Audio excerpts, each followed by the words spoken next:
Well, good day, everyone. Good day, good day. All right, let's do some centering and let's get started, huh? Let's take a breath. You're right behind her, Nick. So go one way or the other. Or come to the side, those of you, so I can still see you and talk to you. So I don't have to turn my head around when I'm. Okay. Is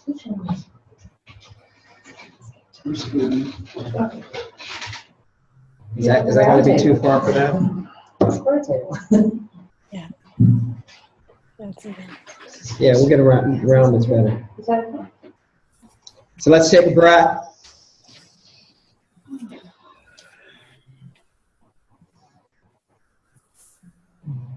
Let's take another breath.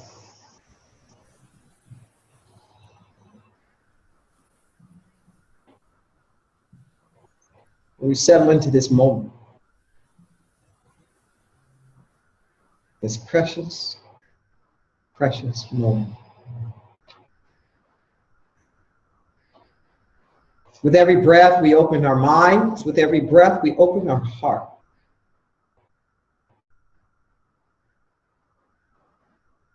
We open our arms. We open our eyes.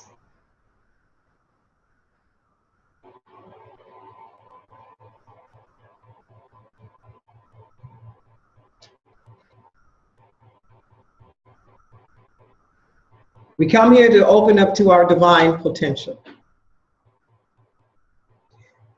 to help usher forth the beloved community, to celebrate the sacred interconnectedness of all of life, to recognize that we are part of the tapestry of life where our lives are intricately interwoven with one another. We come here to be something. So I'm knowing in this moment right now that anything and everything that needs to be said here is said. Anything that needs to be understood is embodied and embraced. It is good. We allow it to be. So it is. Amen. Amen. Can you reverse that? Close that door and let people come through the reception door, please.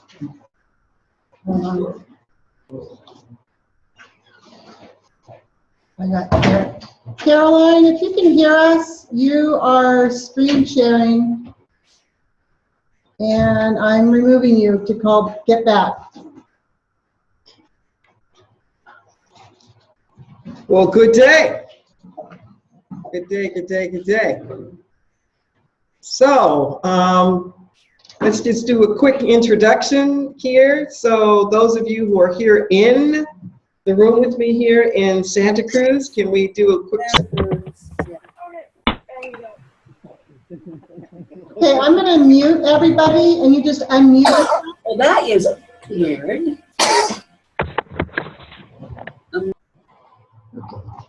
Okay, so starting here, Barbara, you're first. I'm Barbara. Hi.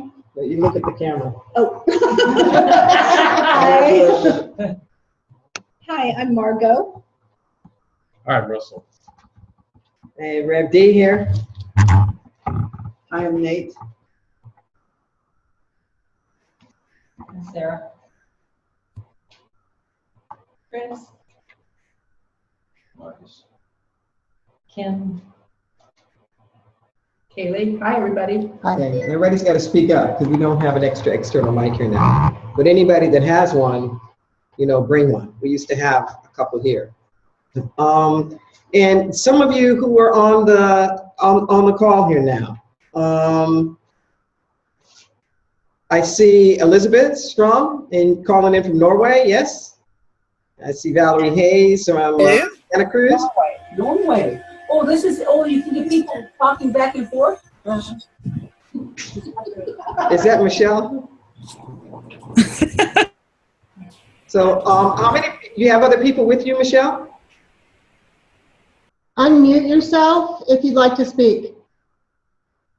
Can you unmute yourself, Michelle?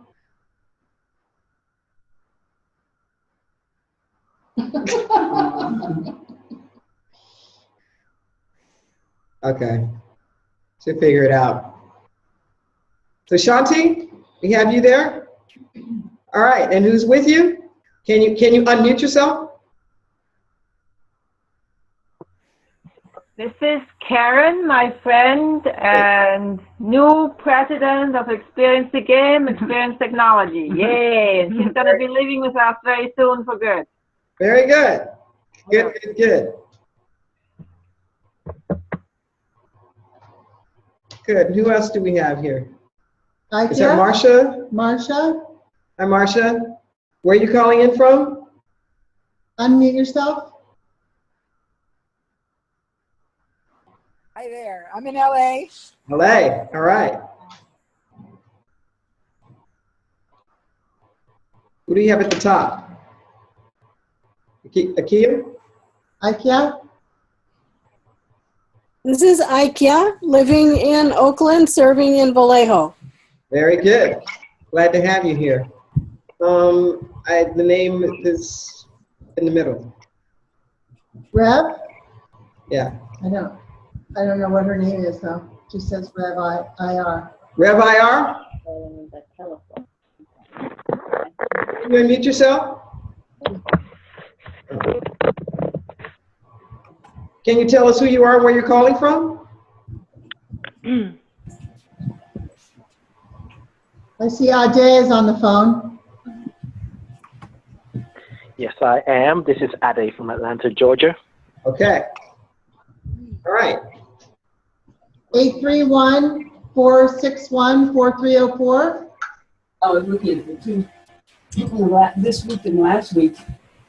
Well, I'm gonna play them back. I'm gonna pull it together so that you can really make sense. Okay. All right.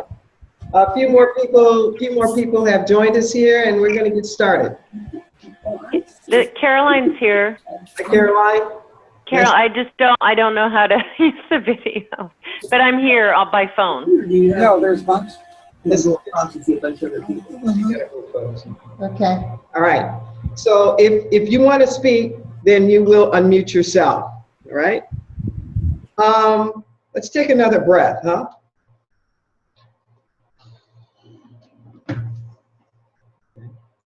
We've been covering a lot of ground, and new people have been joining us every time. So I want to do just a little brief recap to make sure that we're all up to speed here. We started off talking about how pain pushes until vision pulls. That pain is okay as a motivator, but that pain will fizzle out. And that after a while, if there's too much pain going on, then you can't sustain. That the pain should just be a compass that leads you to the direction of your healing. That's all the pain is. But if you're going to sustain, you have to have a vision. And this vision has to be something that's in the positive, not just the negative. And it's extremely important in the environment that we are in right now, particularly the social-political environment, that we're not just continuously talking about what we don't want.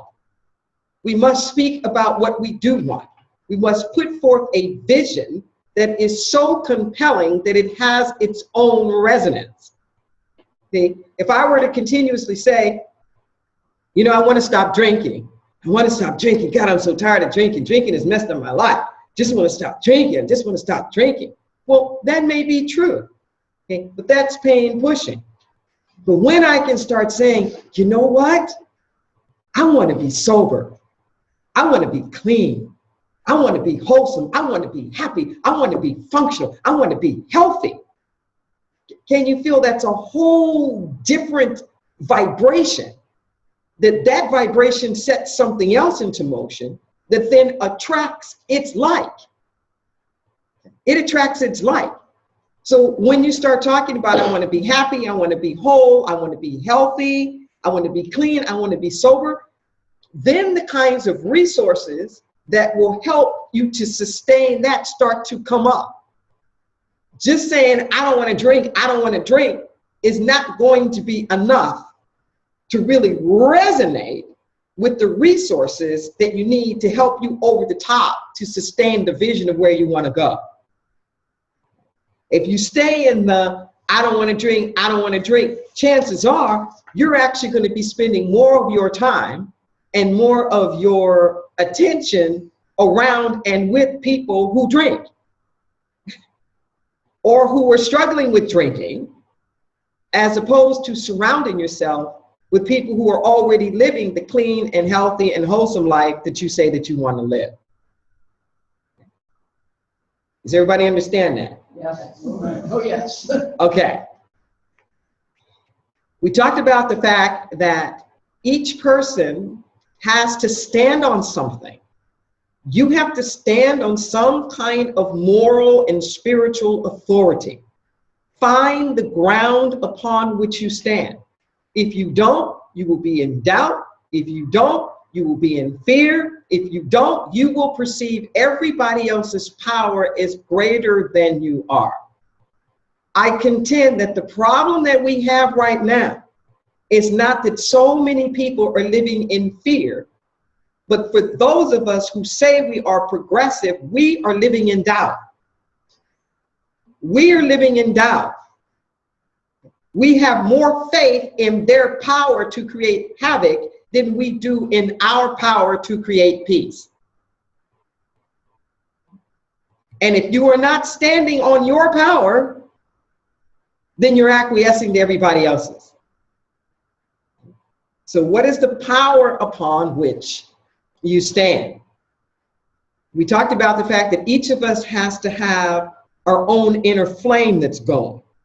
That any time that a fire is going, it has three elements. It has heat, it has fuel, and it has oxygen. You need all of them. Sometimes that pain pushing can be the heat in our lives. It can be. The heat isn't always necessarily fun, and it isn't also always necessarily pretty. And unfortunately, we try to get rid of the heat a lot of times because it's not comfortable, but it is that North Star, it is that compass that's pointing to what needs to be healed. So say, for example, in our society right now, Black Lives Matter is heat. It's heat. And people won't want to deal with some of those underlying issues because it makes them uncomfortable. But in trying to get rid of the heat, it's usually a vote to try to maintain the status quo. So don't be afraid of heat coming in your life. It's okay. It isn't necessarily the things that you want, but do not be afraid to also, in a positive way, have your own heat that keeps you going. The heat is that thing that sparks us. The heat is that thing that really jumps us and motivates us. We need fuel. We need a way to be sustainable, and we also need oxygen. We need a way that we can just breathe, something that brings in inspiration to us. In the micro, so in the macro. In the micro, so in the macro. So in our society, to keep the fire going, we need all of it. And we were talking about the fact that each of us needs to kind of have a sense of where we want to fit within the scheme of things. It is difficult to be the heat, the oxygen, and the fuel in a movement all simultaneously. That at any point in your life, you may play some of these different roles. However, it is difficult to be all of them at the same time. When you're looking at me, this looks like I'm looking up. No. On there? Okay, then it's just looking up when I'm looking up. Okay, it's just annoying. Yeah, me. no. It's just you're annoying. straight me. on. Okay, this is good. So don't feel bad that you're not able to be something that's not your calling to be. Listen to what I'm saying. Maybe something within you is calling to a deep, prayerful, contemplative space. But there's an ego voice that's saying, I got to do more than pray. This isn't just good enough. This isn't just good enough. Really be able to discern whether you honestly are being called to do more or whether you're just having judgment and not valuing enough about the role that you are being called to play. That's going to take your own discerning voice to know that. Sometimes you're supposed to be the heat and you're busy being the fuel. Or you're supposed to be the fuel and you're just being air. And you need to really show up and be part of the grind, show up, be part of the sustainability of it. You got to turn within. It's not like a one size fits all. I'm bringing these things to your attention so you can do your own internal evaluation about it. Last week, we started to talk about conflict and the fact that it's not differences of opinion that cause conflict. It's polarization around our differences of opinion. It's the polarization. It's where we square off. And there's three things that typically get us to that polarized position. Sometimes I refer to it what ails us, AIL. We have too much attachment, we have too much identity, or we have too limited thinking. When we have too much attachment, it's where we think we have the only way, we have the best way. We're so busy really trying to push forward a certain kind of agenda. And agenda is not just a vision. Okay? Agenda is your personal way in which you think that it ought to be, but a real vision will have room enough for everybody. Be wary of identifying too much with your own thoughts. Because when that happens, when somebody disagrees with your opinion, you take it as a disagreement with you. That if they don't want to stand where you're standing, then we start to feel like they're against us in some kind of way. And be wary of that. That's too much identification with it. And sometimes we get into the limited thinking where we just don't think that there are other ways. It isn't so much that we have attachment to how we think it ought to be. We're busy being obstructionists because we're so convinced there isn't a way to fix it. So whether we have too much attachment to what we think it ought to be, too much identification, considering whatever we think to be us, or whether we are stuck in there really aren't any kinds of ways, all of that is going to get us squared off into the polarization. It is not the conflict, but the energy of the polarization itself. Okay. So breathe this in for a moment. This is a course here on oneness. On oneness. Okay. You cannot polarize and have oneness at the same time. You cannot polarize and have oneness at the same time. There's something that comes up in the Sacred Yes, in the conflict resolution letters. And this is something that I would tell people when I'm doing work with them, consulting work, saying, before you enter in to trying to resolve the conflict, you have to make a decision. And it's a decision that you have to make up front. I'm going to step back a little bit because I feel like I can't see you. Do you want to work with these people or not? Do you want to work with them? Because if you kill them in the process of trying to resolve the conflict, they will not be there for you to work with them. Listen to what I'm saying. Do you want to work with them? Is that what you, do you want a beloved community? Do you want to be in community with these people or not? Because if you kill them on the way to trying to be in the beloved community, they will not be there for the community. Do you want this family or don't you? Because if you blow it up in the process of trying to resolve the family issues, there will not be a family for you to be there afterwards. Separating from the separatists is just more separation. Separating from the separatists is just more separation. Okay. That's a little bit of the recap. Before we go on to some new things, I'm going to open it up now because for some of you, it is new information. For some of you, you've had a chance to digest it a little bit. But let's have some questions that you have about some of this, or some comments, ways in which you've seen it work in your own life, or if you want examples of it. I I don't want to leave folks behind at this point if you have some churning questions. So if you're in on a computer, just raise your hand, wave if you want to say something, and we'll bring you in. If you're on the telephone, unmute yourself. Let's go for telephone first because we can't see you. Ade. Okay, Ade. You're on.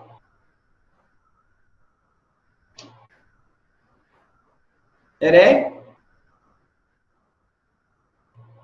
Unmute yourself. We'll come back to you. Okay. Go on. Okay, I'm unmuted now. I'm muted here. Can you hear me now? Yes, hear you now. Okay, great. So the question is, what if the person or the people I'm working with are the ones standing in the way, their way is the best way, and they're attached to, their identity? If I disagree with them, how do I navigate? How do we navigate when they're the ones saying, this is the way, we are the one that's right, and they're not willing to shift? What is it that you're trying to navigate? Well, I guess what comes up for me is when there is a breakdown where we seem to not get through to one another. Mm-hmm. And I'm in a place now, I'm not saying this is the truth, but in my mind, I'm thinking I'm very open to having a new way. I'm thinking in my mind, I'm very flexible. Let's find other, but somehow it's like, well, yes, I hear what you're saying, but that doesn't work. Hey, but that's not the problem. That's not the problem. Okay. Okay. How are you feeling about them? Okay. Oh. Okay. I got my answer. Yes. Okay. That's the problem. Yeah. See, okay. Got it. Hear what I'm saying. The differences of opinion is not the problem. The differences of opinion is not the problem. It's our attitude about each other that's the problem. Okay. Okay. So if I'm mad at you for thinking you're so right, then that makes me think I'm right. Then both of us are squaring off on being right. And instead of really listening to each other, all I see when I see you is somebody who's wrong.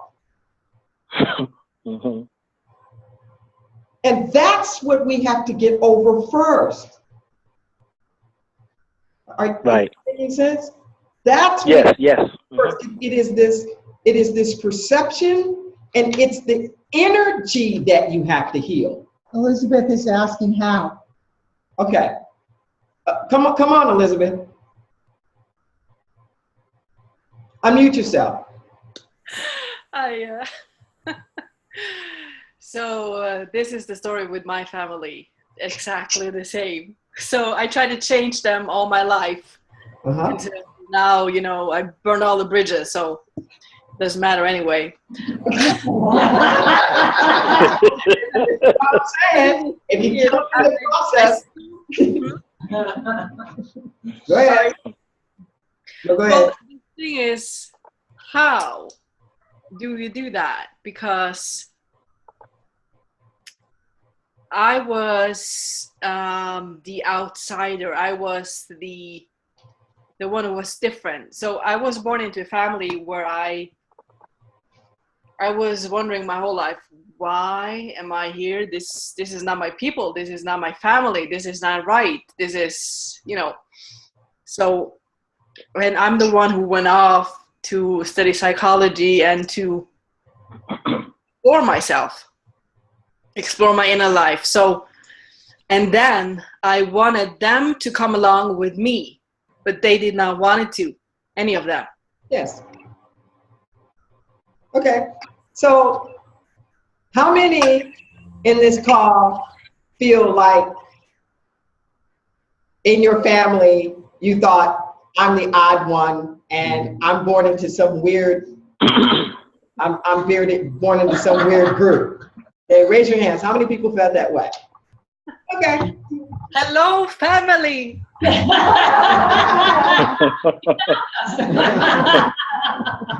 Wonderful. Okay, But listen to what I'm saying, and listen to even how we're constructing it. Mm-hmm. They think you're different. You think they're weird. Yes. Okay? That's where it starts. Yeah. Is that they can be okay. It is okay for them not to be like me.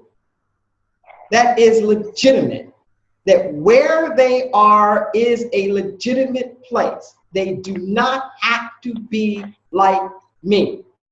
We have to give what we want to receive. If we want to be valued, we have to value. We have to give what we want to receive. So it first starts off from a place of just pure intent. Just pure intent. Because I tell you what I know.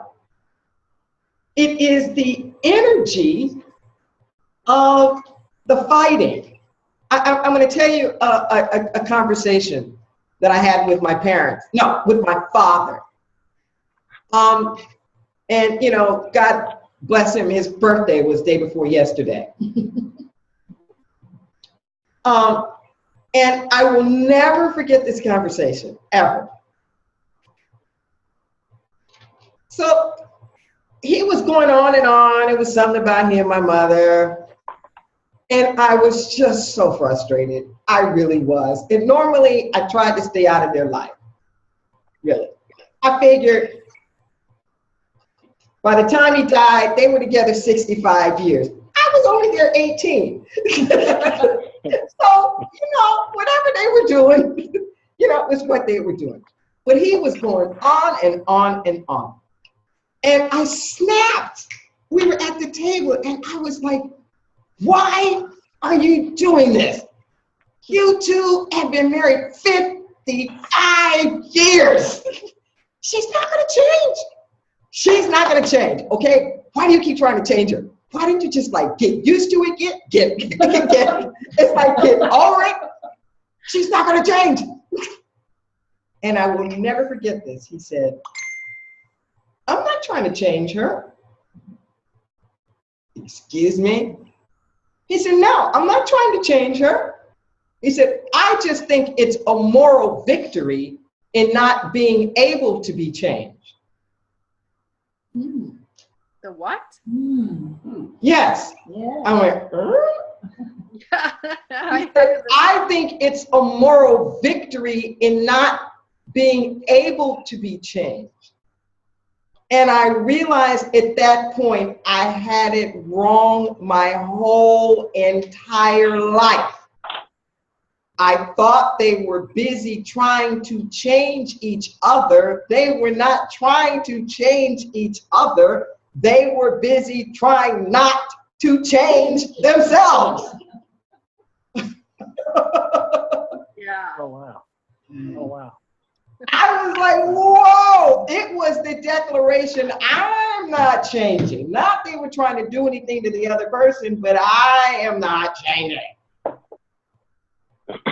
Wow.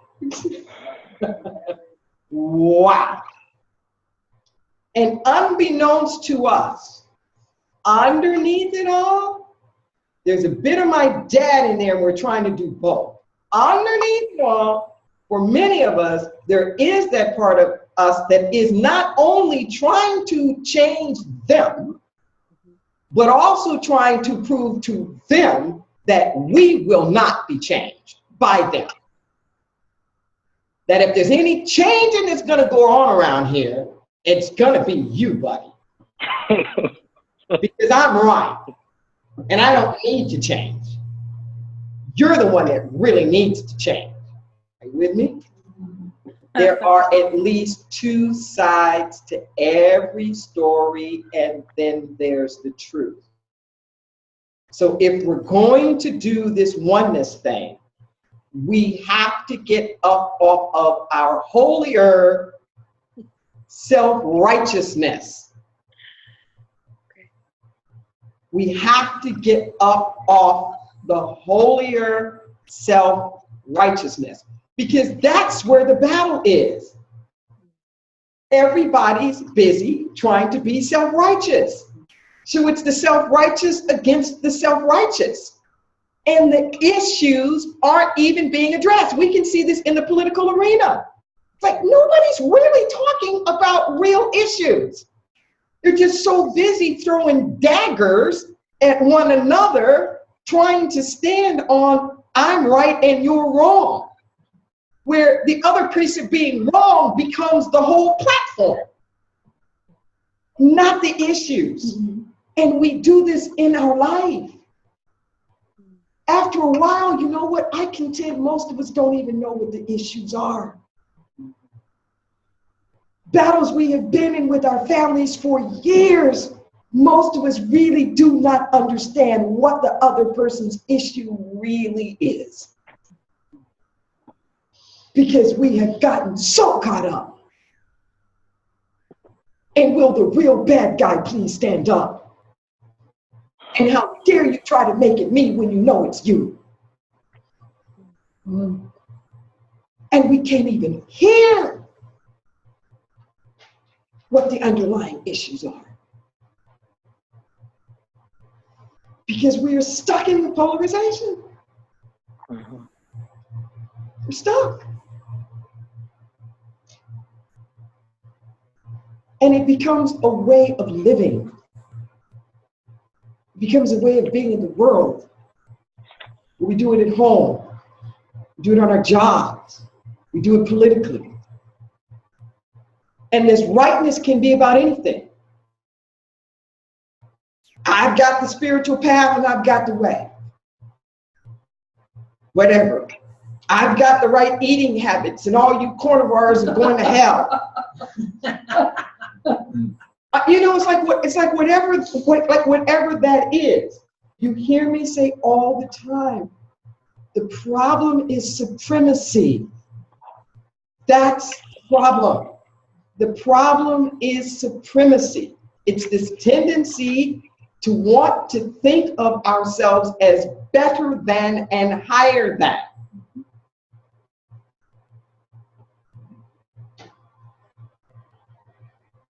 To be able to hear that in yourself. When we're getting into the, well, why can't I do this with that person? And why can't they see that? And why can't they? And why can't they? There's a part of us that's going, I'm better than this. They're in my way. And they're too dumb to even know they're wrong. Busted. Yeah, you're too dumb to even know you're wrong. So what happens with that now is that energy is what stifles. Now, I don't know about the rest of you, but I was a pretty stubborn person growing up. And I was so stubborn that I didn't want to give you the satisfaction of thinking that you were right, even if I was wrong. Listen to what I'm saying. Even if I was wrong, I didn't want your gloat. I didn't want to hear your I told you so.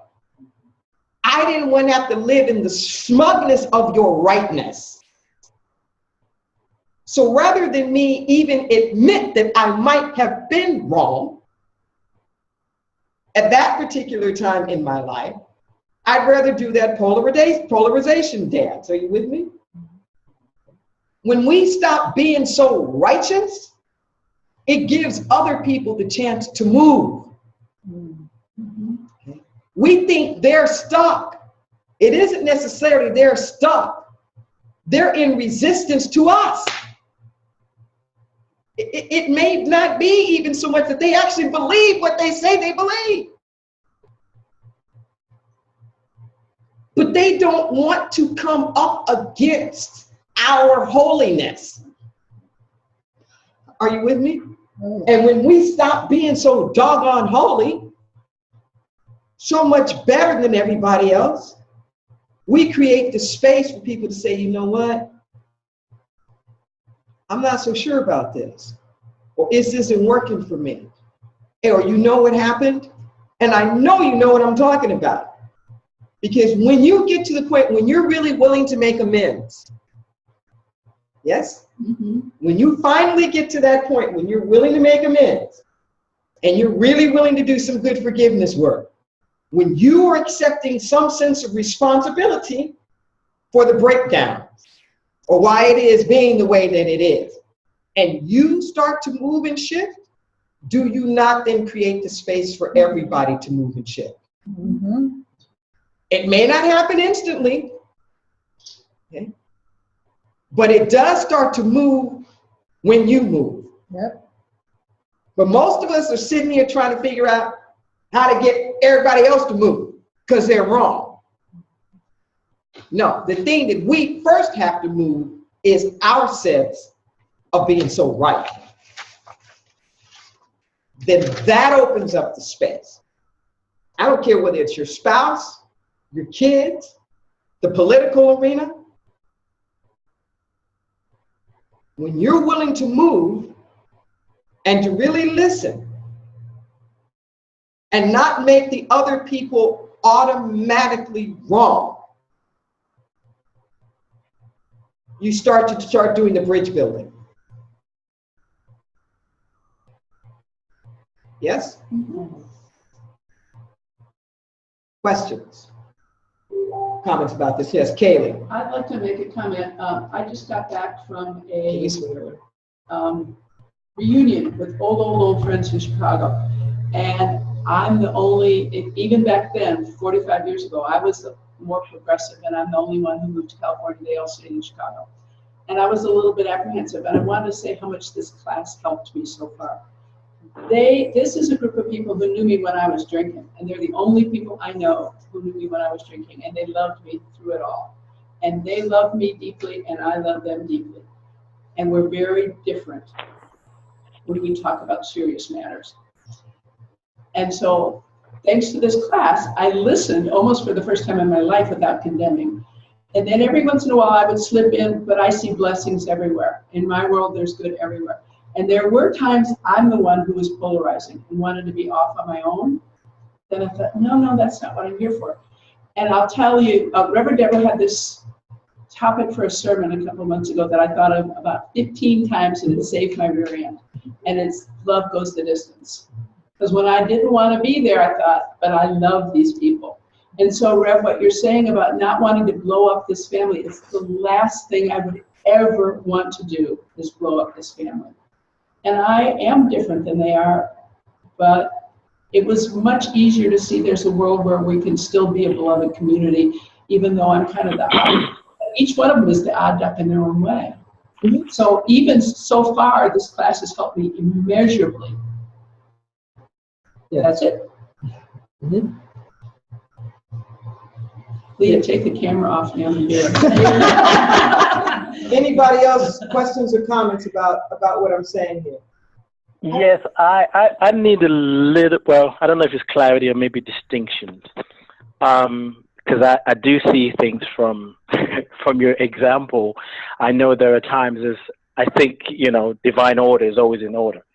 So this morning I had a sort of confrontation, which is really exhausting because it seems to be common with this person. And from what you're sharing, I can see my way of being. There's definitely a lot of judgment about how they're being. And from that, I want to ask, what's the distinction? Because, okay, so I'll give an example where they suggest something and I'm thinking, I don't think that's going to work. I don't see how that can work. And sometimes, Elizabeth is nodding, and sometimes when we try and talk about how I don't see it's going to work, or sometimes let me say it this way, how I perceive the conversation. So when I'm saying how I don't think it can work, it becomes this interruption and back and forth. And that's when I'm just like, and I've been sticking to it, because last week you talked about walking away and what does that mean? So I'm like, okay, I'm going to stick to it. But sometimes it seems like easy to walk away. So the distinction I'm asking is, how do I deal with situations like that now that I'm recognizing some of my judgment that I'm working on as I speak and will continue to work on? If it continues where there's this back and forth, would it move me in the direction that I want to go by saying, okay, I don't see it, but okay, we're just going to let it be. Because I don't want to do something where I'm avoiding a perceived conflict. And at the same time, I want to move myself out of the way. Do you understand what I'm saying? I understand what you're saying, and I feel like you're not understanding what I'm saying. And I say that with love. Okay.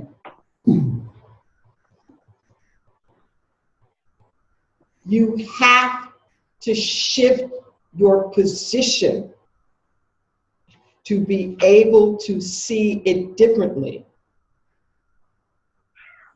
Okay.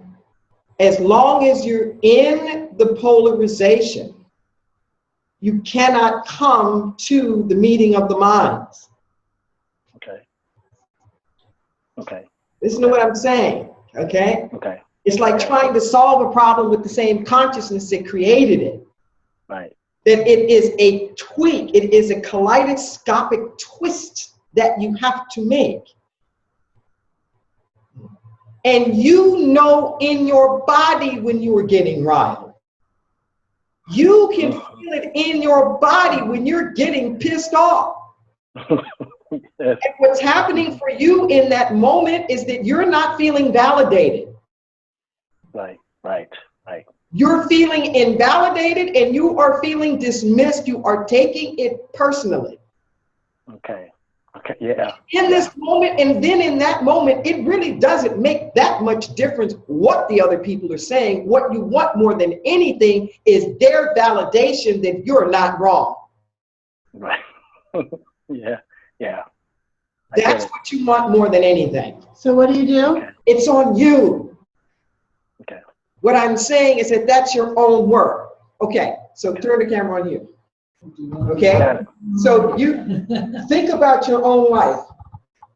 Leah, think about the own things that you've gone through. Right. Things that you've been sharing in this. Right. Yes? Mm-hmm. Okay. Think about when you started to be okay with you. Yes. And the difference that started to make in your family relationships. Yes. When you stopped trying to get their approval that you were doing the right thing. Right. Yes? Yes. And what started to happen She knows then? me too well. And what started to happen then? When you were okay with you. Then I was open for reconciliation. And then what started to happen? And then spirit maybe happened. And then what started to happen on their side? They were open as well. Okay. And remember, Yeah, no, that I got completely when and you were remember how it describing seemed this. to be almost spontaneous, like synchronized? Yeah. Like synchronized? Because we're holding each other in the energy. Have any of you ever been in like couples counseling or like some kind of group conflict resolution or something? And you can see that moment when one person puts the sword down.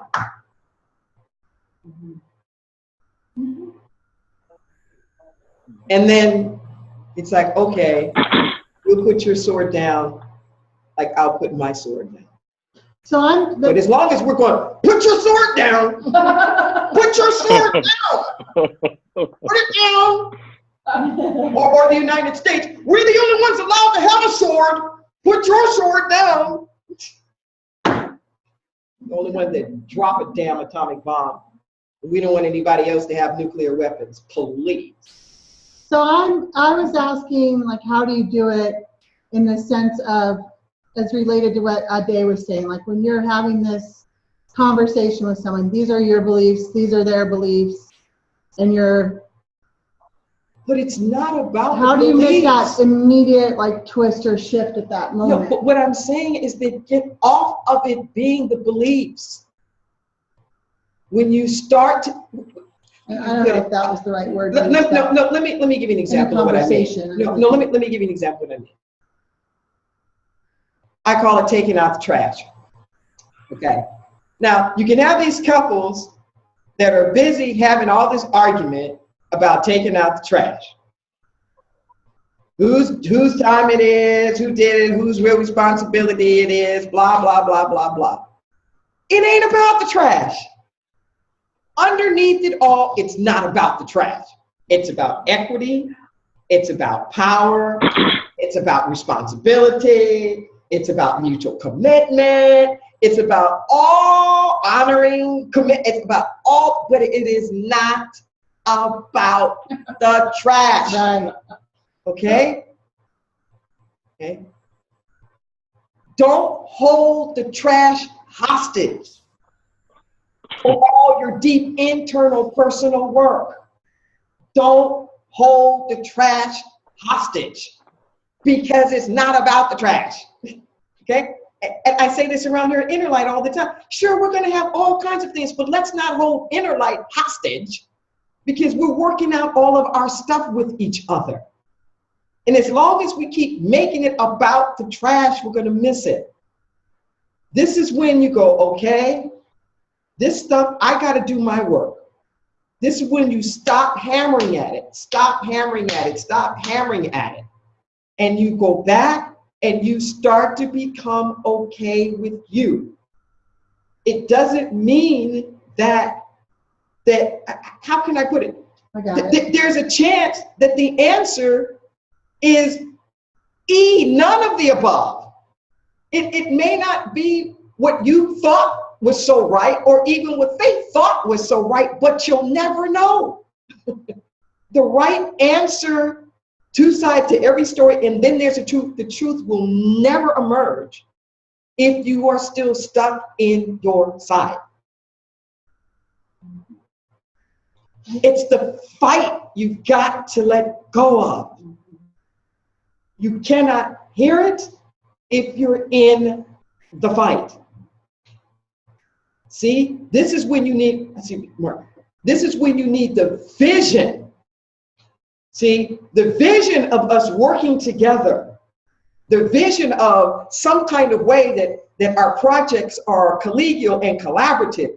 I don't know how it's going to look, but I keep the vision of that. See, we've dropped the vision of that when it looks like we've got into some kind of conflict or disagreement. I stopped having the vision of this being a happy, whole family. I stopped having the vision of this being a happy, whole spiritual community. I stopped having the vision of this being a happy, whole nation because all I can see is the conflict. And then I'm spending more of my time trying to convince you that you're wrong or that I'm right than I do holding on to and articulating the vision of the possibility beyond either of us being right. It's like that's what calls us up, not your side, my side, but when we can sit down at the person and say, look, you know what? What's your higher vision? Let's stop. Let's not even get stuck in the you want to do it this way, I want to do it that way. Where do we agree? Where do we align? What do we want to see this business prosperous? Do we want to grow? Do we want to, what do we want to see? Just get out of it and step back a little bit. Just step back a little bit. I remember a couples counselor just stopping this partner and I, and they're just saying, what did you like about each other when you first met each other? I'm really serious. We lose sight. It's like we lose sight of all of it in the squabbling. We don't have a vision anymore. And we get sucked into it. And you can't resolve it with that conflictual energy.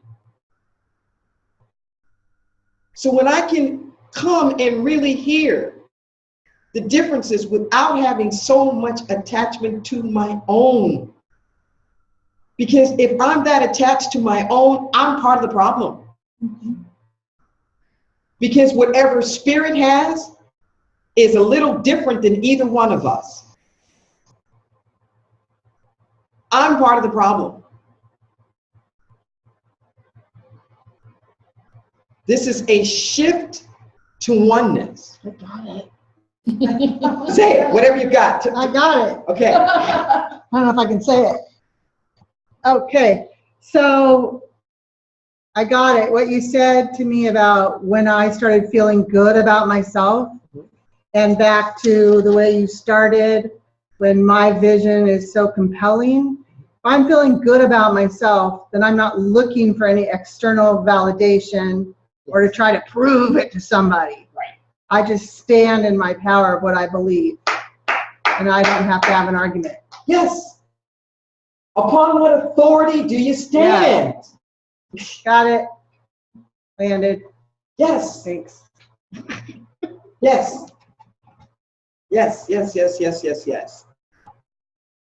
Okay. Yes. So Margaret wanted to say something. Sorry. I just have an example of when I figured out how to do this. And my daughter was dating some guy, and they were thinking about getting married, and he definitely was not the guy that she was going to marry. I mean, from my viewpoint, that was not going to be the guy she married. And I had all kinds of reasons why it wasn't going to happen. And so I told her, I said, I can't support you in this relationship because of blah, blah, blah. And I felt so self-righteous, Those were valid reasons not to support this family. And all of a sudden, I saw me tearing the family apart. And of course, the whole family was behind me saying, that's true, Mom. Those are all the reasons she shouldn't marry him. And I thought, oh my God, this is not what I want. It was a bigger vision. I wanted her to feel that I loved her. How could she see any love with this thing going on? So then I got over that. And then I went back and I said, I was wrong about that. I cannot do that. I cannot say that I can't support you. This is who you love. This is who you want to marry. We're going to support you in this marriage. And then everybody else came in line. Because I dropped it, then they all, and all of a sudden, and he has turned out to be a hard one to love, but what a good way to do it. What a good way to work it out. And he's the dad of my favorite granddaughter now. And, but it took me going, this is not the right way. This is not the right way to stand your ground. No matter what, you're going to lose your daughter. Wake up. Yes. So I get a little emotional about that. Well, it's good. Yes, love does not divide or separate. Love unifies. Yes. Question. So what if you get to the point in your relationship? In my case, it's a familial relationship. Huh? Could you speak up? What if you get to the point to where you reconcile over the incident that happens, you understand their motivations, their how they were raised, their beliefs, why they would do such a thing, and you both say what you did wrong and reconcile over it. And I in my case felt like I even had love for them again, like I wanted to hug them. That's why I knew I had love for them again. But I still just don't want to really be around them. Because how do I know what's healthy separation and what's latent resentment? That's a good question. Oh, I never put it that way, but I asked that one a lot. Okay. To get through this. So, what was it? Latent resentment? It's the difference between boundaries and borders. The difference between boundaries and borders. Boundaries are rules of engagement. You set boundaries in order to still be in relationship. Borders are erected to keep you out of relationship with people. Okay? Just because you reconcile doesn't necessarily mean that you are to continue on in some kind of quote unquote relationship with the people. It's the energy that needs to be healed. It's the energy. Even Jesus, even Jesus, in the story of his life, whether you literally believe it or not, it's beside the point, that when he comes out of his resurrection and he goes to his disciples, which we know of as the faculties of the mind, love and all, discernment and all these things, strength, courage, faith. He goes to them and he's quoted as saying, "Touch me not, for I am not yet ascended, lest you drag me back." Touch me not.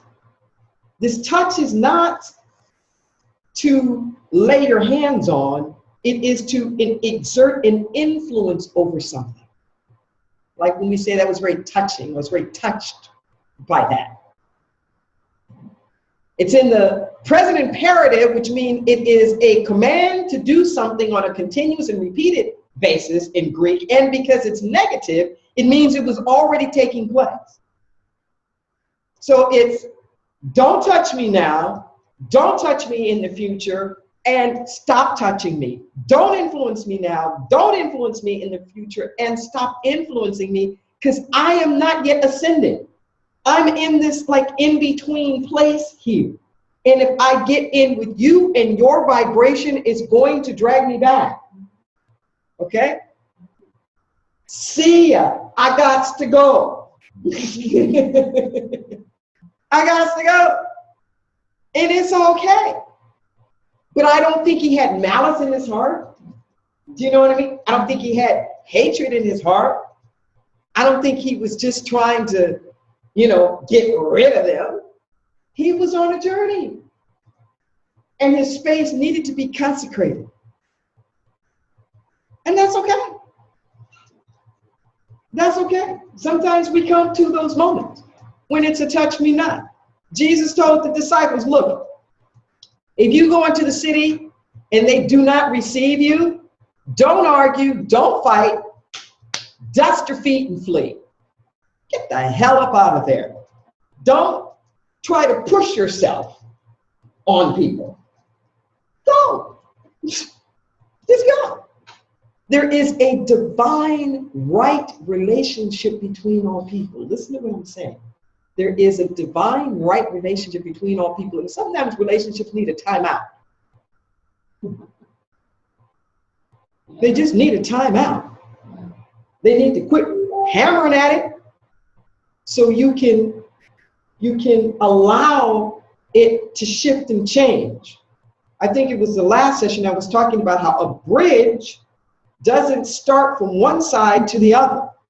It has to anchor on each side, work its way towards the middle, and that's when it's a bridge. You can't drag somebody over the gully with you. You can only do your work on your side of the bridge, and your work may be very different than their work. Very, very different. And we can't look out over the ravine and judge them for what they're doing to build their bridge. And most of the time, I can say, for sure, listen to what I'm saying, for sure, if you could anchor the same way, there probably wouldn't be the rift in the first place. Mm-hmm. If y'all was standing on the same ground, there probably wouldn't have been the rift in the first place. One side is soft and you got to pour cement. The other side is hard, you got to dynamite it. Yeah. Mm-hmm. So you just build the bridge on your side. You cultivate what you need to do on your little side of the bridge. And a bridge will come your way. Yeah. Now, remember in this process though, nothing's in the particular. So you may be working very specifically on problem A in your mind, but it's problem B that gets resolved. You know, you may be working on something with your boss, but what's really getting healed is something with your sister. You may think it's something over here, but it's something over there. There will always be a bridge coming to you, but you don't necessarily know whom and where. There's always reconciliation that's taking place. You be open to it. The reconciliation can happen in all kinds of ways, but not necessarily with the people you are at odds with. But the reconciliation can still take place. I'll leave you with an example of this. So there was a guy here that passed away several years ago. His name was Jim Peterson, June Peterson's husband. Really nice, quiet, soft-spoken guy who reminded me a tremendous amount of my father. He was like a white version of my father, and it used to just amaze me. They thought alike, they had the same speech patterns and syntax and the way they would hold themselves and whatnot. It was eerie. I used to just stare at him sometimes. Well, you would have never known it or believed it, but turns out he was 30 years as a CIA operative. And he became best buddies with Jared Namaste, the young Rastafarian with Love Eternal. Unbelievable, right? So we're in the production room one day, and he comes up to me and he says, "Was your father in the Navy?" And I said, "No, my father was in the Army." He said, "Did he serve overseas?" I said, "Yes. He was military police in Algiers and in Paris." And he goes, "Oh." He said, "You know, you speak of your father so highly, and I got to wondering." And he said, "I was once at sea for about 4 years with the Navy during the war." He says, "And there were some Negro soldiers that were with us. They were the cooks and, you know, the people who clean it, and they were never allowed out on the deck when the rest of us were on the deck." He says, "And I'm sorry to say, I never bothered to learn their names." He said, "And I got to wondering if perhaps one of them could have been your father." And I said, "Yeah, it surely could have been." I said, "It wasn't, but quite easily." And he said, "I want you to tell your father, on behalf of all the white soldiers in World War II, how really sorry we are for the way that they were treated."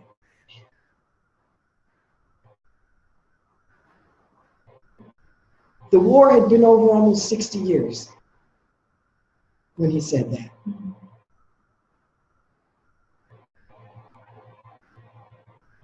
He never spoke directly to my father. But can you see how the reconciliation takes place? The energy shift that happens. It is never too late. Never. And he could have stood on, well, you know, that was history, or that's the way that it was, or, you know, blah, blah, blah, blah, blah, blah, blah, blah. Okay? But he got off of it. He spoke his truth. It was never, he wasn't wallowing, do you know what I mean, in a lot of guilt. You could tell he had remorse, but if he was wallowing in a lot of guilt, he wouldn't have said anything. But he stood on the authority that he had to still make a difference. And he said what he said. Are you with me? It doesn't matter. It doesn't matter. When you shift and you change, healing's going to take place because there's only one of us here. I think Elizabeth had an example she wanted to share. Okay, and then we have to go. Elizabeth, did you? I'd like to invite somebody else in. who hasn't spoken yet? Is there anybody else who hasn't spoken yet?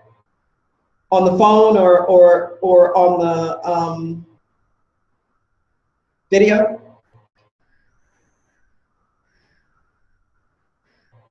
Are you hearing us? Yeah, they're still there. They must be here. Anybody in the room? Russell? I have something positive. Yeah. Anything. You know, the Reverend talked about taking out the trash.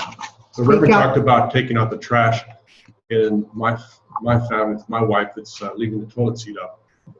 And it's amazing. It's like in all my previous relationships, I never once healed anything because I believed in drugs and alcohol. I masked it. But in this relationship, it was different. I stopped the drugs, stopped the alcohol, and I wanted to get healed. And so what I noticed is that it wasn't about the toilet seat, as the Reverend said, it wasn't about the trash. It wasn't even about the other person. And once we both realized that it's not about the other person, it's about your own personal healing, this is your opportunity to heal. And so once that started, and for me, it's like, I want cave time. And so I say, why are you raising your voice at me? And then she'll say, how can I support your healing? Which takes away the energy. And so I say, I just need cave time, give me 24 hours. So I go and pray and meditate, and I say, God, reveal to me what needs to be healed so I can heal it. And for her, it's just the opposite. She says, how can I support you, sweetie? She says, I need to talk about my feelings. I'm not one for talking about feelings much, but if that's what it takes for her to heal, I'm there for her. And so it got to where we get excited. Oh, God, I'm triggered. This is great news. There's something more I can heal. Yes. So there's when you try this practice, it not only works, it's fun. It's almost fun. It is fun. Yeah. It's nice to know that you can get rid of things that you've been carrying all your life. Yes. And you never know, and you never know what the answer is going to be. You never know. I remember the whole toilet seat thing. And I remember it came to me one day. I was doing counseling with a couple, and they had both put the swords down. And Spirit said, tell them this. Close the lid. Everybody who uses the toilet, don't just put the part that you see. Close the whole thing. Everybody. And it evened it out. Yeah. It evened it out. Because everybody, so the answer wasn't either what or what but it worked. Because everybody had to do something. Yeah. Close the whole thing. I'm proud to report that I closed the lid. Good. And saved a marriage. All right. So we went a little bit over, but I want to say thank you to everybody, and we will be back here again on Wednesday. And next week, we're going to start to go deeper into some of the issues that are going on out there.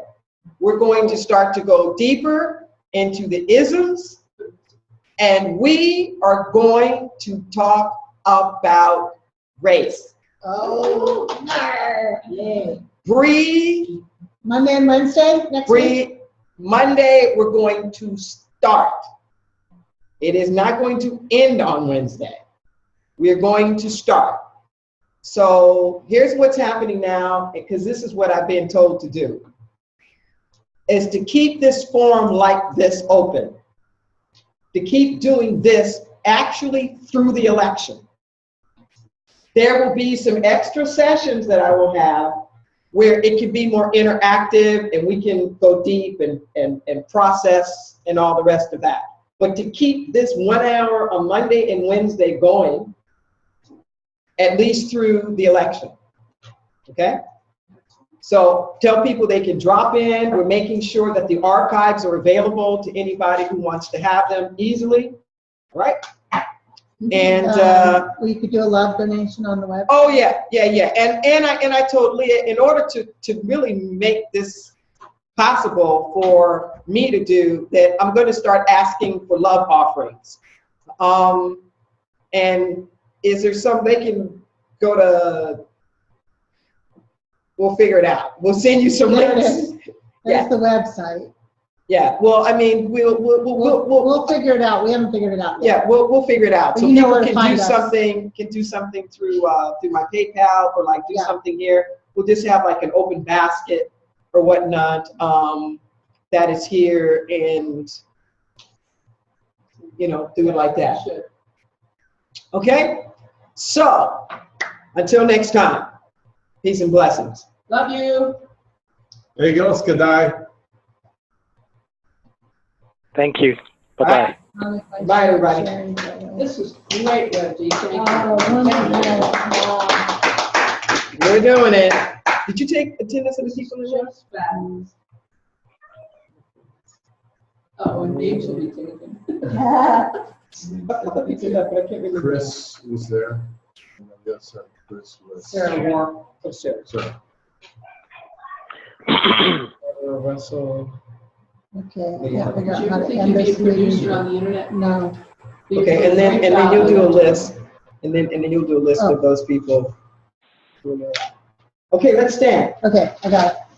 So if anybody's still there, are you still there? Elizabeth is. Hey, Elizabeth. Okay, so we're doing our circle. You're in the middle of it. Let's take a breath. We're going to do I give myself permission again. I give myself permission to be all I can be. I give myself permission to live passionate and free. Okay? But you can't clap because it distorts the sound. Okay? I give myself permission to be all I can be. I give myself permission to live passionate and free. I give myself permission to be all I can be. I give myself permission to live passionate and free. Woo! All right, let us take this consciousness and multiply it. All right.